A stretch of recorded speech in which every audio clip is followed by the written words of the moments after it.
ყველანი ვიდრე მივაღწევდეთ რწმენის ერთიანობას, აქ ერთიანობაზე საუბრობს. რწმენის ერთიანობა რას ნიშნავს? ის კი არა, რომ ჩვენ ყველას გვწამს მამა, ძე და სული წმინდა და განკაცებული ღმერთი, თუმცა სამწუხაროდ მრავალ მათგანს ჯერ კიდევ არ სწამს, რომ იესო ქრისტე ღმერთია, თვით ეკლესიის სამრელო წიაღშიც კი. თვალი ახილული არ აქვს, ვერ ხვდება ამას, ვერ აცნობიერებს ამას, ვერ უღმავდება ამას, ან არ აინტერესებს, ან ზედაპირულად ეკიდება, ან კმაყოფილია რელიგიური ცხოვრებით და იმის სიღრმეში, რომ პასუხისგებლობა აქვს და ჩაწუდეს ეს არ იცის და ასე შემდეგ.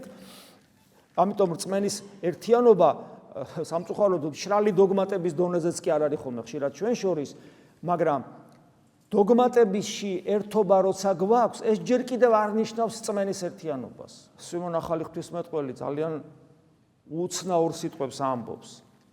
ის ამბობს ესეთ რამეს, რომ ой საშინელი განცვიფრება, ესეთ რამეს ამბობს. საკუთარი რწმენით ცდუნებულებს თავი ღვთის შვილებად მიაჩნიათ, მაშინ როდესაც ისინი ღმერთს არ იცნობენ. გესმით პრინციპი რა არის? ანუ რწმენა მაქვს და ეს რწმენა ჩემში სიკეთეს კი არ იწვევს. ცდუნდები, ანუ ხიბლის მდგომარეობაში მამყოფებს და მგონია, რომ ღმერთის შვილი ვარ და ღმერთს მამას ვეუბნები, მაშინ როდესაც მე მას არ ვიცნობ. და გახსოვთ ხო დიაგნოზი, განაჩენი უпростоრად სახარებაში.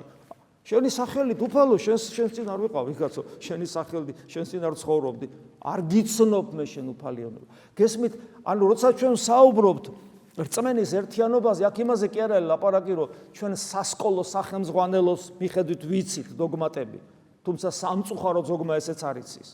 სამწუხაროდ ადამიანმა არ იცის მამა, ძე და სული წმინდა რას ნიშნავს, განკაცებული ღმერთი რას ნიშნავს, ეკლესია დაარსებული ქრისტეს მიერ რას ნიშნავს, მარადიული სიცოცხლე რას ნიშნავს, ადამიანის განხთობა რას ნიშნავს, ყდრეთით აღდგომა ადამიანისა, მკვდართა აღდგომა ადამიანებისა რას ნიშნავს.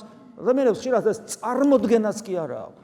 არადა დაბერდნენ ეკლესიაში. მაგრამ ეს ყველაფერი რომ ვიცოდეთ, ეს ჯერ კიდევ არაფერს ნიშნავს, იმიტომ რომ რწმენის ერთიანობა ის კი არ არის, რომ დოგმატებში ერთნი ვართ. რწმენის ერთიანობა ის არის, რომ ჩვენ ღვთისშვილობაში ვართ ერთნი, იმიტომ რომ რწმენა თუ ღვთისშვილობაში არ რეალიზდება, ესეთი რწმენა, ესეთი დოგმატები ეშმაკმაც იცის, ეშმაკმას უზეპირად იცის ნებისმიერი დოგმატი. რწმენა ნიშნავს ღვთისშვილო რეალიზებულ ღვთისშვილობას და აქ ერთნი ვართ, აქ საერთოდ რამე ვართ, კითხვა რო გაჩნდეს, ხო? და არადა აი პავლე მოციქული ამას ამბობს, რომ ქრისტეს სხეულის აღშენებლობისთვის მსახურებთ, ვიდრე ყველანი მივაღწევდეთ რწმენის ერთიანობას და ღვთისძის შეცნობას, ანუ ცნობას, ანუ გაცნობას, ანუ პიროვნულ ურთიერთობას, ქრისტესი სრულყოფილ ადამიანად გადაქცევას.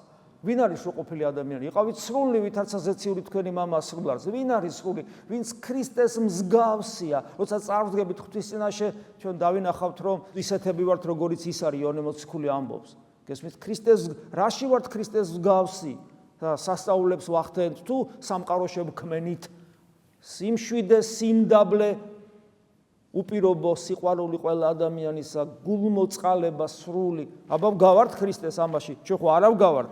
და ქრისტეს სისავსის ასაკის ზომას, ანუ ფაქტობრივად ქრისტე რო ხარ, ოღონ არა ბუნებით, არამედ მადლით, იმიტომ რომ შენი ხვედრი საბოლოო რა უნდა იყოს თუ ღვთისშვილი ხარ? გაგახსენებთ ხო, რაც ხშირად გვითქვავს. დაჯექით მარჯვენით ჩემსა, ქრისტეს სიტყვებია, როგორც მე დავჯექი მარჯვენით მამის. გესმით? აი ეს არის ჩვენი მიზანი, ეს არის ცხონება, ეს არის სასუფეველი, ეს არის მარადიული სიცოცხლე, ამისთვის ვიმყოფებით აქ.